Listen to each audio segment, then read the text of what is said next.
Emma has lived inside an orphanage for the only 11 years of her life. She, along with Norman and Ray, are considered geniuses among the rest of their peers. Their hot MILF mom Isabella takes care of all of them with a smile on her face. They may be eating warm meals together every single day, but as they will soon discover, this is not an ordinary orphanage, and they are actually the meals being prepared. Norman, Ray, and Emma are tested like robots every week for hours, consistently achieving perfect scores.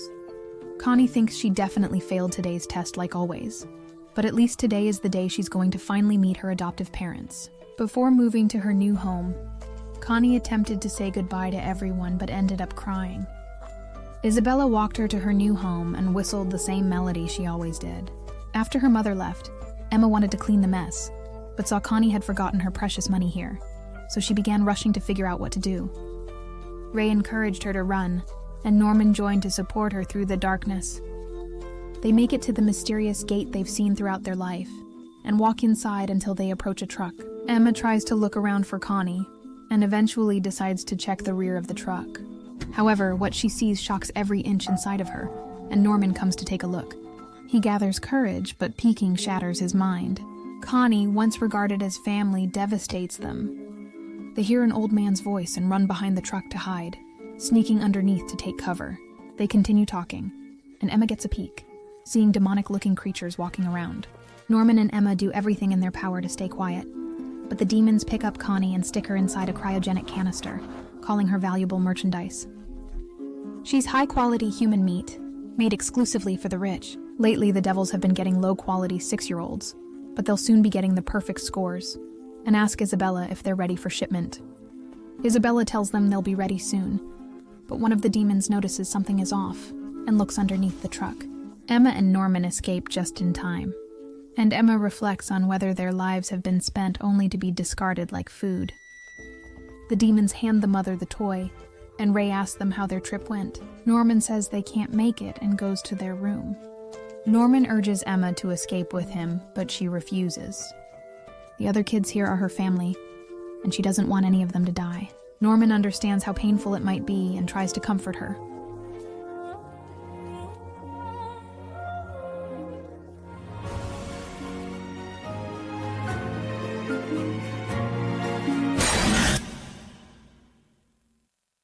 The day after lunch, Emma looks at her serene mother, who smiles as if everything is normal. Norman comes and tries to remind Emma to continue smiling. He's already discussed his plan with Emma. They know that their mother likely found the bunny, so she knows someone among them has discovered the truth. In order to keep their knowledge secret, they must pretend like they couldn't see anything last night. Norman has also realized that there's a reason they haven't been shipped out yet.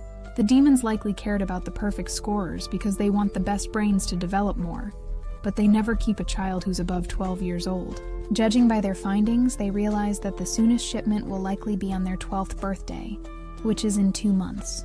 Inside the forest, Norman and Emma try to draw a map of this place. Since demons are always guarding the gate or it's shut, they decide to investigate the forest. After a while of running through the forest, they eventually discover a giant wall standing in their way. Norman tries to climb the tree but slips and busts his ass, so Emma climbs up in his place. She sees a thick 3-meter wall and forest stretching beyond the horizon. Because of its smoothness, they can't climb it, but if they had some rope, they would be able to escape. They hear the bells ringing and rush back before their mother gets suspicious. However, one of the younger children comes and says that Nalia is missing. Isabella takes out a compass object, telling the child that she'll find who's missing, and enters the forest. A while later, she arrives back, and Norman and Emma realize that she knows their exact locations. All of this was just to show the defective children that she can track them using her tracking device, and she walks past them. Ray sees all of this, but keeps it to himself. Norman plans on getting rope, but Emma is worried that there might be cameras watching them as well. However, Norman hasn't found any cameras, and he's been looking for them harder than Elle looking for Kira. What? Dawn calls for Norman because the clock isn't working, and Emma stares at the board and cries for Connie. After solving the issue, Norman sees Isabella looking at Emma with bright eyes, questioning her lack of cheerfulness lately. After a few moments of cold stares, Emma gets into character and says she's just been sad since Connie's left. Ray comes to let everyone know that the dinner has been prepared, and Norman uses this chance to get Emma away. Isabella inquires if they visited the gate yesterday, but Norman states they were preoccupied with playing tag and didn't break the rules. Isabella says it's fine as long as they didn't go, and they walk down the stairs. Emma collapses from all the intense stress she was under, and Norman tries to give her his hand to stand up. He's also shaking, but Emma gets back up, and they become determined to do this. Ray observes them as they depart. That night, Norman searches for a rope and takes a tablecloth for that purpose. They spend the following day making and hiding the rope, but still haven't decided how to use the transmitters. Emma wonders if Ray would know the solution, and Norman thinks he would be helpful, but will try to confront Ray himself. However, Ray interrupts their conversation and asks what they're talking about. He's been following them ever since that night, and asks them what happened at the gate. Isabella realizes they are missing as he urges them to speak up, and they walk away. Ray believes everything they were saying, but Ray says that he only believes it from Norman since Emma is a useless moron. Ray attempts to determine which kids might be able to participate in their exciting plan, but Emma confidently informs him that she intends to bring everyone along. Ray thinks there's no chance for all of them to run away since most of the kids can barely even run. Not only that, but they're living inside a farm that harvests humans. The outside world is likely just a place run by demons who will attack humans at any chance they get. Emma insists they cannot leave the young ones behind, despite their tough situation. She desires for her family to be saved, hoping to avoid anyone suffering like Connie did. She tells Ray that she's not going to negotiate on this, and Ray asks Norman if he's really going with her idiotic plan. Norman says that he's not going to forsake Emma. After all, she always puts herself over others. Even if he's aboard a sinking ship, he will follow her to his death. He cherishes her deeply and will do whatever it takes to keep her smiling instead of crying. Norman pledges he will do everything in his power to plug all the holes in their sinking ship. It might be insane, but this world is even more insane. And he asks Ray if he's going to be joining them as well. The dinner bell rings earlier than usual, and Carol, a new baby, will become part of their family along with a new mother. Her name is Corone, and she's going to be watching over them along with Isabella. Norman is angry that he now has to deal with another adult along with the transmitters, but Ray tells him that this is a good thing. Having two women means twice the plot. Regardless of where this new baby and mother came from, they still need to locate the tracking devices. Ray thinks that a device that doesn't leave a scar is too advanced to exist, so there must be a place somewhere on the body where a scar has been left. They're too old, so the scars have faded, but Norman comes up with a genius idea to check Carol since she just came here. Corone congratulates Isabella on all the great accomplishments she's had. Isabella is the best mother around currently, and produces the highest quality meat. But Isabella tells her to quit with the lip service, and give her a different kind of lip service on her specific kind of lips. Corone receives information to memorize about the kids, learning that some have discovered knowledge about the demons. Despite the rules, she reveals to Corone that she knows the culprits, but instructs her to keep an eye on them. She tells Corone that she's nothing but a guard, and to just be an additional pair of eyes. Corone pledges her allegiance to the mother of all plots, Yor, but inside her room, she talks to Mr. Potato Head, and thinks that she will finally be able to achieve her dream of becoming a mother. If she successfully manages to locate the missing kids and gather solid hard evidence, she will undoubtedly be able to take Isabella's spot. Corone plays with all the kids, but she sneaks up behind Roy and Norman, and tries to greet them while staring at them with gleamy eyes. As Norman watches her leave, he worries they are under suspicion and must act quickly before Isabella notices. Meanwhile, Emma plays with Carol, and Four Eyes over here is about to ask her a question, but Emma looks behind Carol's ear and sees a bruise. When she was younger, her mother said those bruises were just from blood tests, but Emma feels a metallic device in there. Four Eyes no longer has her bruise there because it's likely faded, but she wonders why Emma's so interested. Emma says it's because she's interested in bulges, and holds on to Carol, thinking she's going to have to protect all the other kids.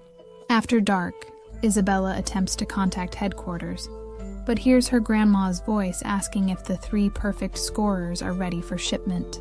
Every other plant has failed, so she's their last lifeline. Isabella comforts the demons and promises to have the shipment ready, and they think that this harvest is going to be the greatest while offering their prayers to him. The next day, Emma plays with herself to kick the ball away, and Corone notices her actions. She lets the others know about the devices behind their ears, and they start thinking of a way to destroy the transmitter without alerting their mother. They should avoid breaking it for now, as it may alarm their mother, and only do so when ready to escape. A person watches over their conversation from the bushes, and Ray thinks that he'll have a solution for turning off the transmitter. Still, they should focus on training the kids to be more physically capable for their great escape plan. Throughout the next few days, they begin playing with all the kids to increase their endurance, and Ray focuses on teaching them strategies for hiding throughout the forest. The kids try out their new methods for avoiding capture, but they have a long way to go. Korone thinks their playing looks enjoyable and wants to get to know them better, so she asks to play with them with a time limit of 20 minutes. After counting down, she begins running towards them like a track star, and lures out all the young kids with creative leaps to capture them. She catches every single one of the kids, and even blasts through the trees like she's a superhuman. When she's about to catch 2 of the last kids, Emma runs to rescue them and sprints with all her might to get away. She makes it to an area filled with stone pillars, but Korone knows that Emma is likely gassed out after carrying 2 kids while running. She looks around for her and tells her to just give up already, because if she saw the harvest that night, then she's going to be on her side.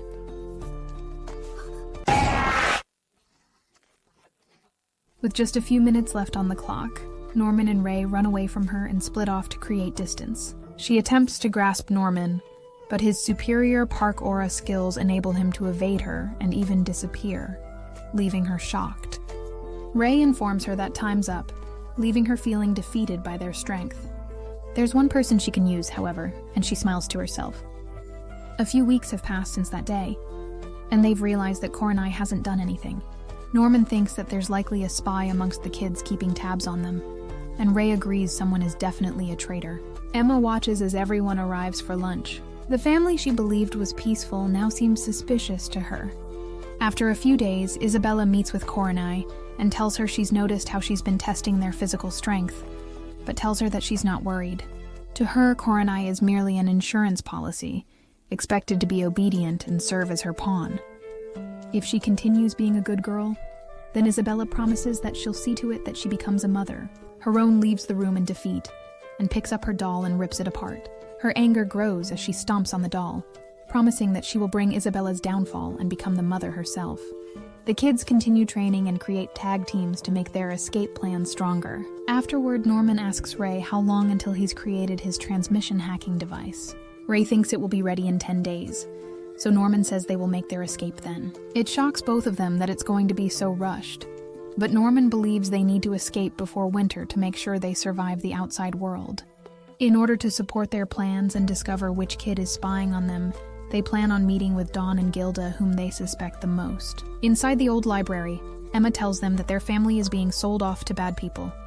But while Dawn thinks that she's just joking, Gilda believes everything they've been telling her, and tells Dawn to believe them. Norman and Emma hide the truth about the demons, saying that the kids were just sent to horrible families. Ray is upset with him for concealing the truth, as they remain unaware of who the spy is. However, Norman has prepared a trap, saying he told Dawn rope will be under Norman's bed, while Gilda will have her rope hidden inside the bathroom. Depending on where the rope goes missing, they will discover who the actual spy is. While everyone slept that night, Gilda woke up and left the room, but Emma noticed. Underneath Isabella's doorstep, a piece of paper was left, saying the rope is underneath Norman's bed. Gilda is welcomed inside by Korone as the door opens. Emma attempts to eavesdrop, but Gilda reassures her that she has nothing on her mind and appreciates her concern. Korone reveals to Gilda that she knows Emma shared everything, causing Gilda to panic. She promises to protect Gilda as she snitches, but Gilda pushes her away because she doesn't want to get stitches. Korone quietly tells her that she can come to her for protection whenever needed.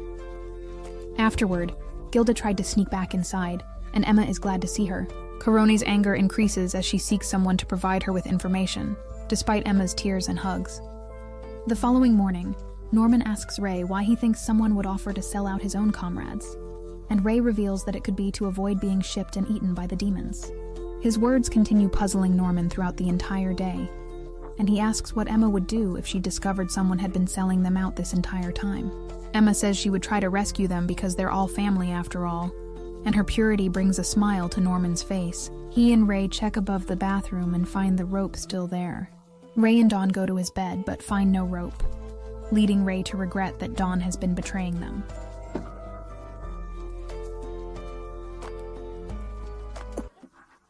This was Norman's 300 IQ move. Instead of strategically setting a single trap for Dawn and Gilda, he cleverly laid down 4 traps, 2 to trick Ray into believing he was being honest. The real trap for Dawn was in the dining hall, while Gilda's trap was located in the library. They never had any knowledge of the trap underneath his bed, so it's awfully coincidental that it went missing when Ray is the only one who knew about it. Ray, though defeated, starts to laugh. He's surprised Norman was able to catch on to him, and he reveals that he's been spying on them this entire time. Norman knew Ray was the best person for influencing every action in their plan, especially with his intelligence to keep him from being detected.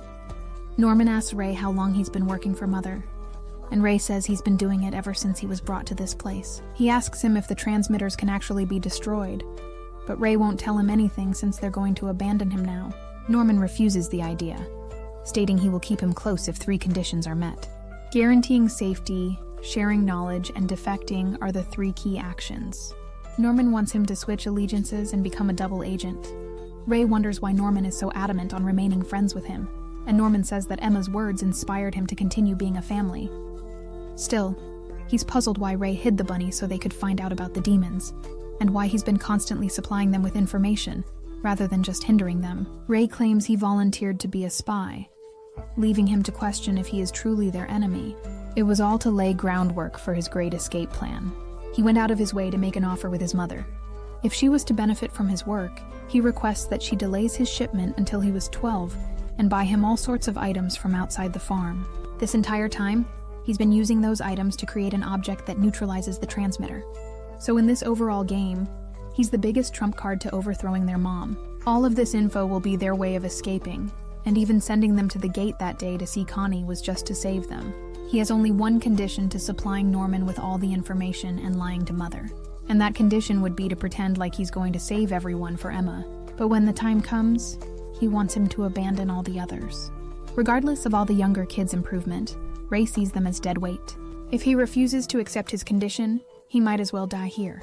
Norman reluctantly agrees, but thinks that this is a miserable situation. Ray walks away confidently while Norman struggles to think. Everything has just went perfectly for Ray, but while Norman keeps thinking, his mind finally realizes something, and he laughs it off, and Norman realizes that he messed up.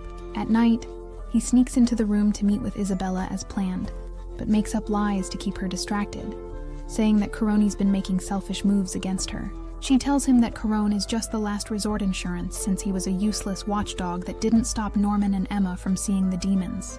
Ray claims he sold off his best friends ever since and is constantly spying on Corone, so she better pay up. Isabella honors their deal and says she'll give him whatever he wants. In the tunnel, Norman flees with the other kids but looks back to witness the tragic sight of his friends falling. Even Emma lies with her life sucked out, and the giant demon appears behind him. Norman wakes up terrified, but tries to keep a smile to not concern the other kids. Inside the forest, Emma asks what happened about the spy, and Norman walks out and reveals he's the one who's been spying on them this entire time. Emma's mind is completely overloaded with thoughts, as Ray tries to explain that he intended to inform them about everything that was happening. However, they accidentally left the bunny at the gate, which ultimately caused Isabella to become suspicious. However, he's on their side and will do everything to save all the kids. Emma believes this behavior is unusual for him and is optimistic about everyone's salvation. However, him knowing this entire time troubles her, and she asks him if he was experimenting on other kids to develop his transmitter blocking technology. She wonders what happened to those kids, and tells him to promise to never choose kids like that. He promises he won't, but in the distance, Dawn gets angry that they're not trying to rescue Connie from the outside world. Gilda wonders if there's something much more sinister happening in the background. She's noticed something is off about the house and met with Emma to tell her about it. Inside the house, there's likely a secret room hidden next to her bedroom. Ray knows this room is probably the way she reports to HQ for other mothers, but Ray never knew where it existed. Dawn suggests for them to try invading it, but Ray tells him they won't be gaining anything from that, except exposing their knowledge of the place.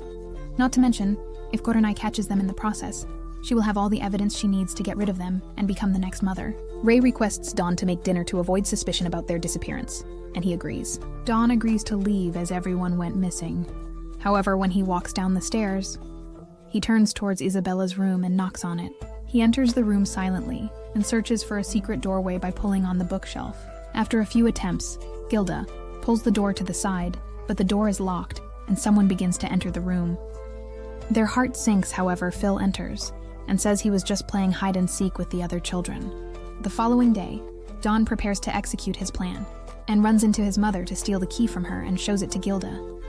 Isabella's realized that despite things going well, something felt wrong. Inside the library, Emma shows them something she's discovered after being in the library for a long time. An author by the name William Minerva has multiple books here with secret messages. At the same time, Dawn finally opens the door to enter the room. Emma and her friends try to decode the message, and they notice that each circle has Morse code hidden inside of it. Dawn and Hilda close the door behind them and find a secret door into a downstairs area. They decide to enter and light a match. Meanwhile, the words doubt, danger, run, truth, harvest, monster, and farm are all hidden in Morse code. Norman speculates about the existence of human society elsewhere. Dawn and Gilda look around the room and find Connie's bunny, realizing that Emma was lying to them about her being alive this entire time. Norman thinks that it's definitely worth investigating these books, and Emma thinks there might be something hidden within for surviving in the wilderness. At the same time, Dawn and Gilda hear their mom entering her room and think they're done for. As Emma and the others go to dinner, they realize Dawn and Gilda are missing, causing them fear. Dawn and Gilda try to move around to exit, but Isabella hears their movement. She is ready to open the door to see what could have caused the noise, but a kid barges in, giving Isabella the door to her secret room. She realizes she dropped it, while Dawn and Gilda exited through another door. Dawn reveals they checked the downstairs room during a late-night meeting while others sleep. Ray is infuriated because of how dangerous and reckless they were, so Dawn asks him what would have happened. Were they also going to be killed, like Connie, whose bunny remained in that room? Emma admits to lying, and Dawn insists they reveal the truth. After hearing the truth, Gilda and Dawn are terrified, and Dawn asks them why they hid the truth this entire time. He punches Norman down and goes on to strike Ray along with him. He asks Emma if they see them as dead weight who need to be shielded this entire time, and cries asking them how they lied to their family, to their siblings. He walks out to cool down and thinks outside that it's not their fault for lying. He's ignorant and powerless, and feels like he's nothing more than dead weight on them. He wishes to be stronger, and Gilda comforts him, telling him he will become stronger. Emma comes out, apologizing for not trusting them this entire time. Norman and Ray come to apologize as well, and together they all make up. With a week remaining until their plan's execution, Norman begins to suspect Ray's words of saying he would do everything to prevent the two of them from being killed. Underneath his bed, Norman discovers Ray's actual plan and thinks it's amazing. While Ray talks with his mother, he lies about his injury and says Norman is planning on killing her to escape.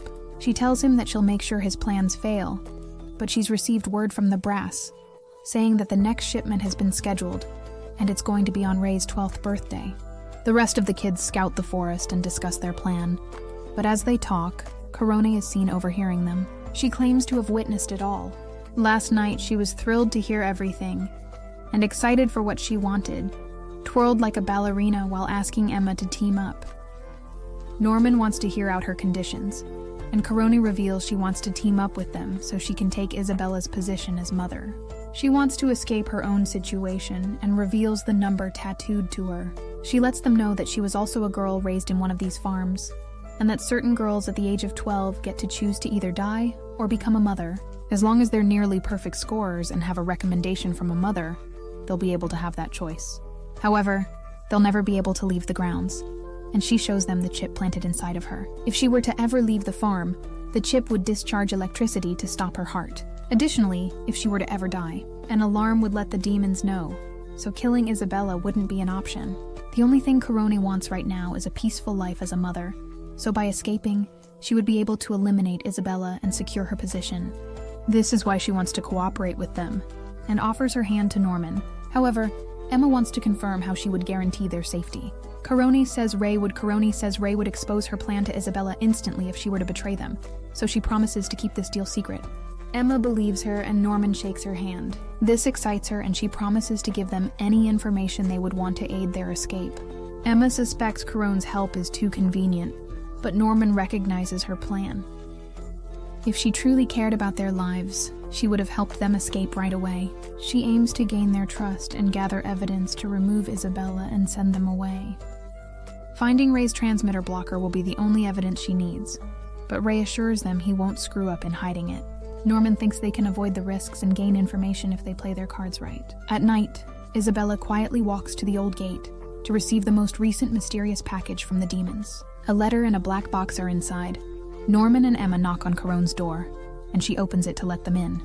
Her lifeless doll creeps them out, and she says they can ask about anything they would like. Emma requests the tracking monitor, surprising Caroni, who didn't expect them to know about it. The object only displays the locations of the children, but doesn't identify them.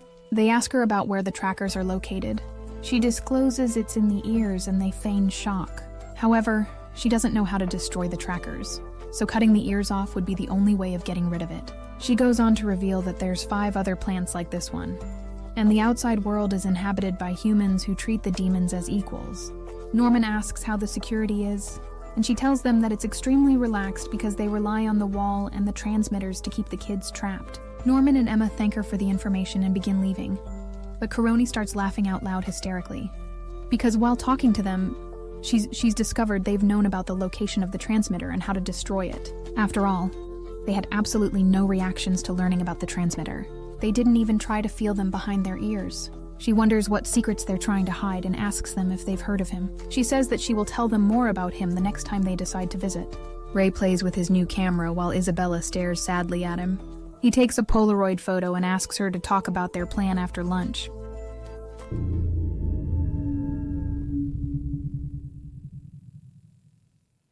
The clock rings that night, and Isabella crosses out the date, knowing that the day for their escape has finally come. The next day at the playground, Ray goes over the plan once more with the others. After lunch, he will try to lure Mom away by selling out Caroni. While this happens, he wants the rest to climb over the wall and scout the surrounding area. Dawn and Gilda leave, but Norman has bad news. Caroni has discovered about their device for breaking the transmitters and will begin looking around for it. Norman wonders if Coronai will find the evidence she needs before they can escape, but Ray says he's got that part covered. Coronai sits in her room and wonders why the kids were lying about the transmitters and how they're going to destroy it. She realizes they've likely already made a transmitter-blocking device, and that would be all the evidence she would ever need. So she decides to raid the house. In the kids' bedroom, she searches every single possible spot around Ray's bed, but Phil walks by and notices her searching. It catches her off guard, but she tries to say she was just cleaning the floor. After moving the bed and dresser, she finds a note underneath and realizes she's finally obtained the item she's been looking for. Emma and Norman hear her loud footsteps, but Ray smiles since she fell for his trap. Corona reads the paper because she's glad that she's found another piece of dirt on Isabella. She thinks that if Grandma was to find out, then Isabella would be completely destroyed without any doubts. However, she wonders how Ray would have known about this when Isabella herself shouldn't have a clue about it. Caroni hears knocking on the door, and she sees Isabella holding a sharp object. She points it towards Caroni, who prepares to be attacked. However, Isabella gives her a letter and tells her to open it. Caroni reads the letter, shocked and trembles. Isabella tells her goodbye, and all of Caroni's plans have been shattered. Caron reads the letter, congratulating her on becoming a mother of the 4th plant. Isabella explains that she's been recommending her for ages, so Grandma is here right now waiting to pick her up. Caron's face doesn't resemble any sign of happiness, and she crumpled the paper in her hands. When Isabella left, Caroni felt absolutely defeated. However, this is her last chance to destroy Isabella, so she stares at the pen and promises to never let Isabella succeed. Before she leaves, Caroni had pieces of paper along with a pen and an object inside the white bag, and she hid them somewhere specific. She walked towards the gate and entered. Grandma awaited Caron inside with a smile, as she gathered the courage to approach her. She tried letting Grandma know and took out the piece of paper to show Grandma. After reading it, Grandma wonders if she's trying to say that the perfect Scorus are trying to break out, and she tells her that she's exactly right. Still, the Grandma says as long as they're under control, it's perfectly fine, because she once did the same thing. She tells her that Isabella's children and her plant are special, and anyone who tries to replace her would greatly inconvenience Grandma since greatest profits. Caron realizes she's fallen for Isabella's trap, and a giant demon comes from behind Grandma. Isabella prepares lunch for the kids, and while they're all eating and enjoying dinner, Carone is about to be this demon's dinner once he eats her out. Ever since she was a kid, she took care of the baby toy until her 12th birthday, where she was given the option of trying to live on as a mother. She shortly after received the scar and met Grandma. As the demon kept getting closer, She remembered the amount of study and skill development she underwent along with combat training. She kept that toy with her, and even now, it looked at her while she tried to battle off the demon. Throughout the years, she continued strengthening her abilities until she stumbled on a mysterious doctor having a conversation. Upon leaving the room, he had dropped a pen that she took and kept with her. Before leaving the farm, she left that mysterious pen along with pieces of paper for the kids to find them. The demon finally grabs her, and her last wish before dying was for the kids to escape with all their might. She wanted them to survive and to destroy this godforsaken world. Her final thoughts came before the flower bloomed.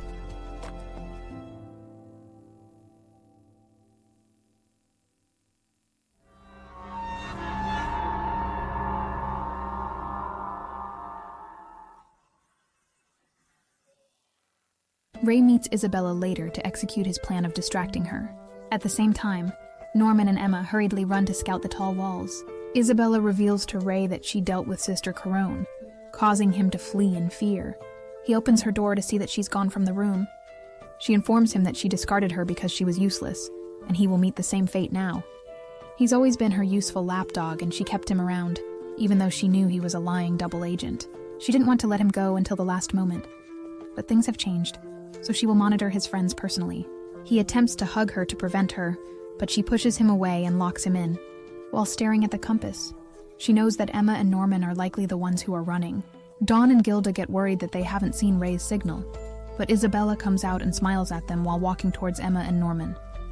Dawn runs inside to try and rescue Ray.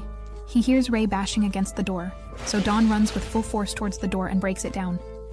Ray runs outside the house to reach Mother before she reaches his friends. But as Emma takes the rope out, her and Norman hear a person walking. In the distance, they see Mother approaching them and wonder how their plan could have failed. Isabella says it's been 10 years, but this is the first time they're going to talk to each other without any deception. She tells them that now they're nothing but breeder and livestock, but she still loves them from the bottom of her heart, like they're her kids, which is why she wants them to give up resisting. She wants them to live a painless life, since it takes nothing but a moment to die while they get to live happy, long lives. Emma says there's nothing peaceful about this way of living, and would rather feel countless pain while being free and alive.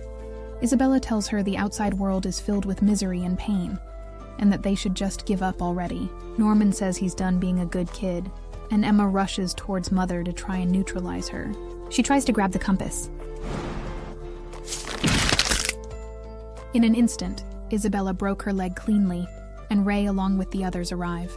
She tells Norman he did well to realize he should just give up. They're her precious top-quality food, and she will make sure to raise them to be the best livestock until the very end.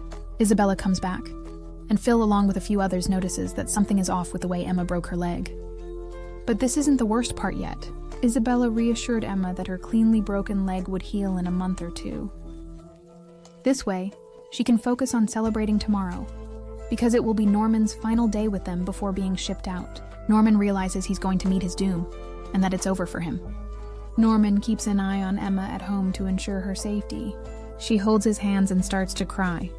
Norman tells her that the plan isn't over yet, but she tells him to shut up because he's being shipped out tomorrow. His face is nothing but a warm smile, and he leaves to get some water. But at the fountain, he struggles to even twist the faucet, and the cup unexpectedly falls straight out of his hand. His mind is in complete disarray. Ray shouts in anger because he wants to find a way to save Norman. He tells Dawn and Gilda to get everything ready so they can escape tonight. Ray tells Emma they're going to save Norman tonight in her room. Norman musters the courage to get back up again and walks back to the room. Before entering, he makes sure to put a smile on his face to ease things for Emma. However, Ray is sitting there and they tell Norman to run away alone tonight. He apologizes because he won't, but they yell at him to do so. They want him to disable his transmitter and hide in the forest or somewhere nearby until the rest escape. Even if it may alarm the demons, Ray knows that they wouldn't increase security. Their two rules are to make sure livestock is raised in a safe environment without finding out the truth to make sure their brains develop properly.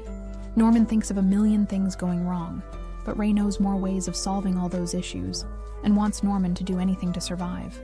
Norman, however, refuses to do any of this because they might replace his shipment with Emma or someone else. He will not allow anyone else to die in his place, but Emma suggests that Ray can just break his leg too.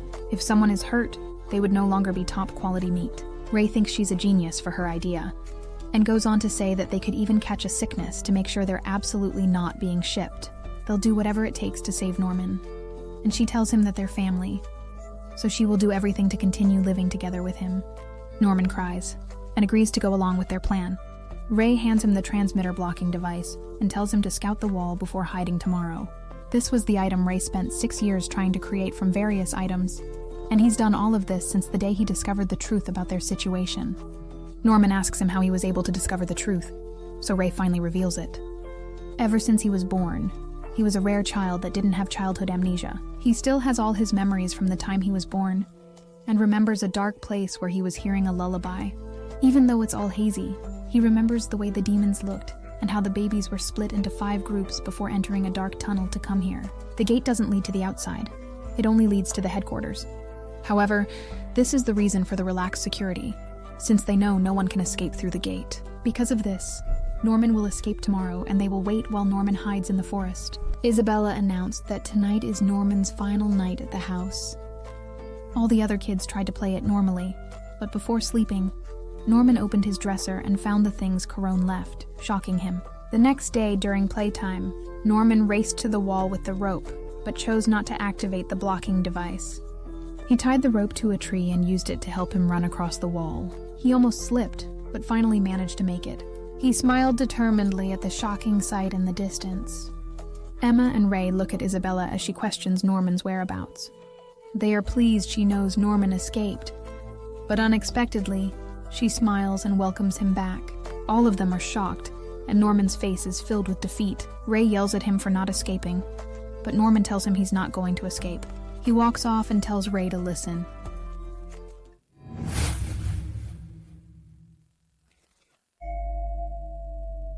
This is why security is unnecessary. However, there's still a way for them to escape. He shows them the structure of the entire farm complex. It's in the shape of a hexagon, and the headquarters is directly across from them.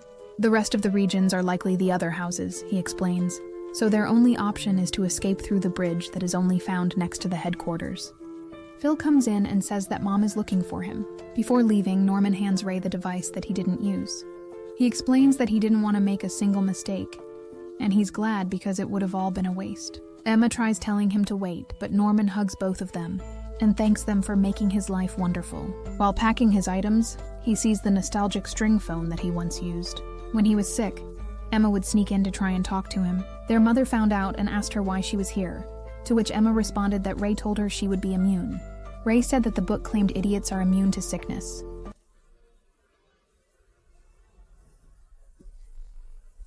Emma secretly returned to discuss plans with Norman while others talked.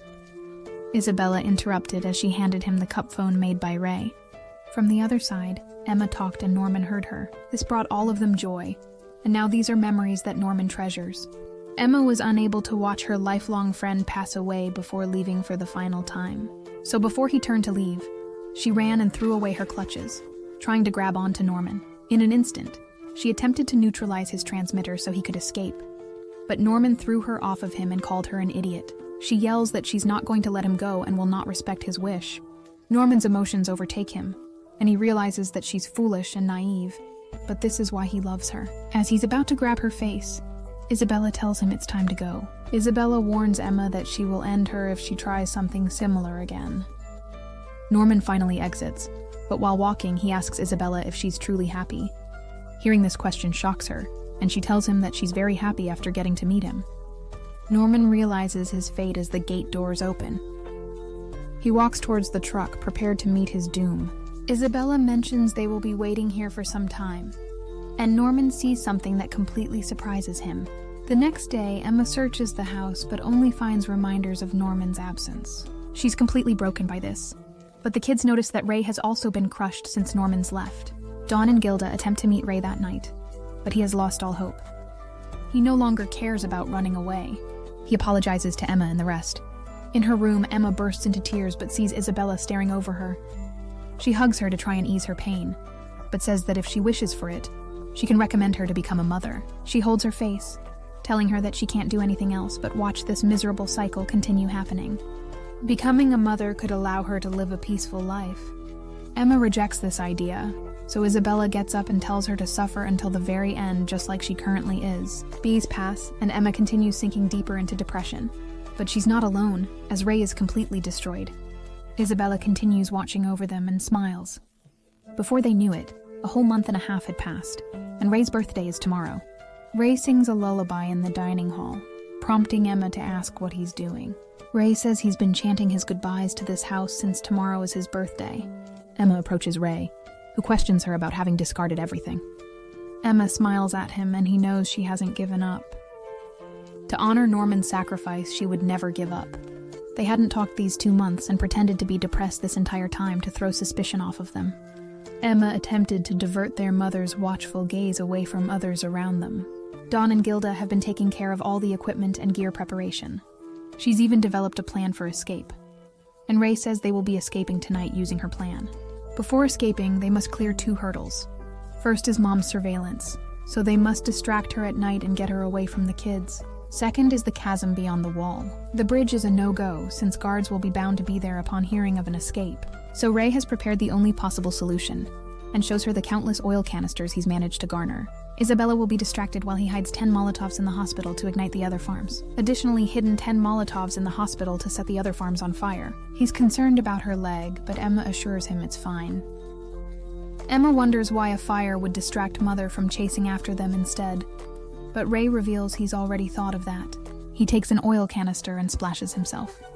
This is his greatest idea, because if he's put on fire, there's no way she would abandon a perfect score like him. This entire time, he's dedicated his life to destroying all of the demon's hopes and dreams. He studied and worked hard to become the most valuable until this moment. They will not be getting to taste him, not over his dead body. Literally, this is his form of atonement too, as he'd let countless kids die without saving them. He doesn't want Emma to let their deaths be in vain, and throws a book to her. The clock strikes midnight and his birthday has finally arrived. Without second thought, he lights the match, and thanks Emma for the great life he's lived with her.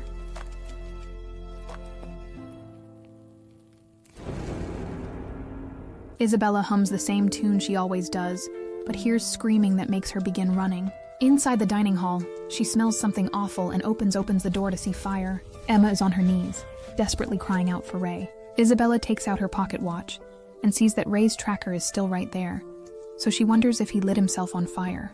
Gilda helps all the kids escape. Isabella handles the fire hydrant and wants to at least rescue the brain. Isabella yells at Emma to run outside as the hydrant runs dry. However, she sees that she's already left and goes on to look for her tracker, but the tracker leads her to an empty bathroom. Emma's position hasn't changed, and she pushes the bucket to see that her ear is the only thing that remains.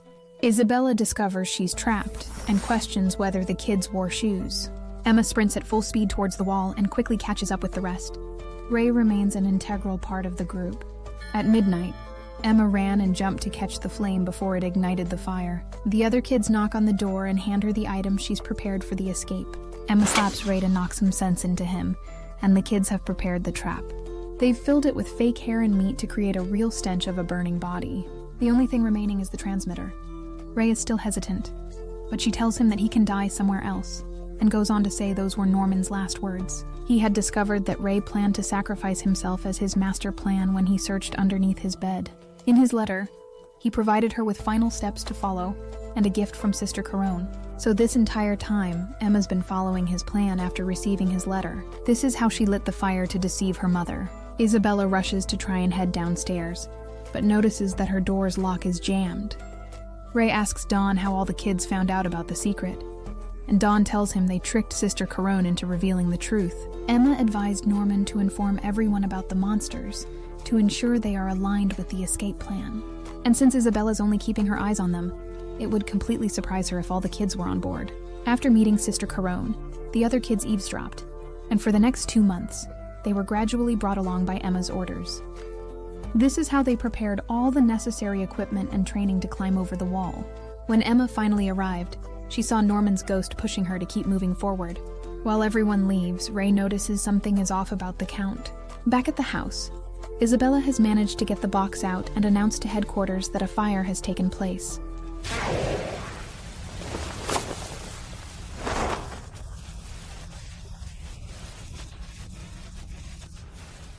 Ray wonders if this is really everyone, and Phil comes to tug at Isabella, shocking her. Ray asks her about the infants, and Emma says she's finally come to her senses. While she helps the rest carry the other kids over the wall, she remembers talking with Dawn and Gilda about the kids. It is unlikely that the little ones will survive the winter. Emma's come to understand that she can't really take everyone with her. And still, there are other kids from other plants that likely also need their help. When she realized that, she brought Phil so she could tell him the truth. Phil takes it like a champ and believes everything she's told him. He has sensed something strange since Coroni began discussing the harvest and searching through Ray's belongings. And he thought it was weird how Emma was so scared for Norman leaving. Phil realized that all the other kids had died, which made him cry. Emma promises to come back to them, so for now she's going to only take the kids 6 years and older to prevent them from dying. Still, she told Phil that she will come back for him within a year before he's shipped. But when they come back, it won't be just Phil and the other kids. She will make sure to bring the kids from all the plants. Isabella inquires about the kids, prompting Phil to gather them, which slows her down. She announces the emergency once more to headquarters, and the alarms go off in the distance. The demons enter the highest alert mode and allow the soldiers to kill anyone except the high-quality meat. Emma knew the bridge is going to be packed with security, so she shows him the closest spot next to the wall. This was the place Norman scouted, but Gilda reveals that they've planned like crazy for this day. Don spent weeks getting stronger and stronger to make sure he can finally throw a stone that would reach the tree. And eventually, his throw was strong enough to make it all the way across. Without fear, Don takes a clothes hanger and ziplines down the rope like a champ. They prepare bottled rockets and throw them across, allowing Dan to tie them. All the kids begin ziplining one by one, just like all the days they'd trained. Ray wonders how they've prepared for all of this, and sees Norman's ghost next to him saying he told him so. He tells him to look because he also hesitated, but thanks to Emma, he saw the light that would make him believe it's possible. She's the unwavering light in his heart, and he tells Ray that she can give him the courage to never give up. Isabella receives news that the kids haven't reached the bridge yet, and knows the only place they could have possibly gone.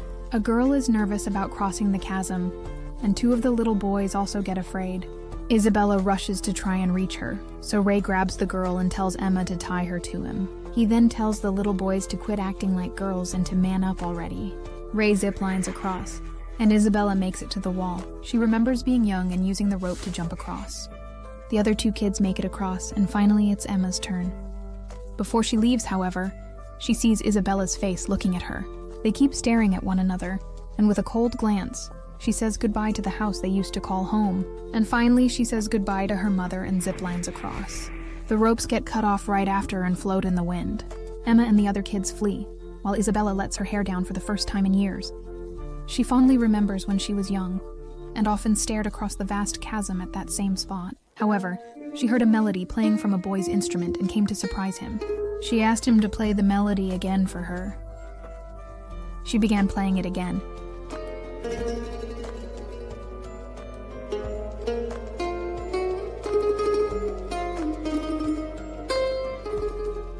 She remembered the day when he was being shipped off by the now grandma. Isabella had cried softly, but he smiled gently at her, walking off to never be seen again, fading away into memory.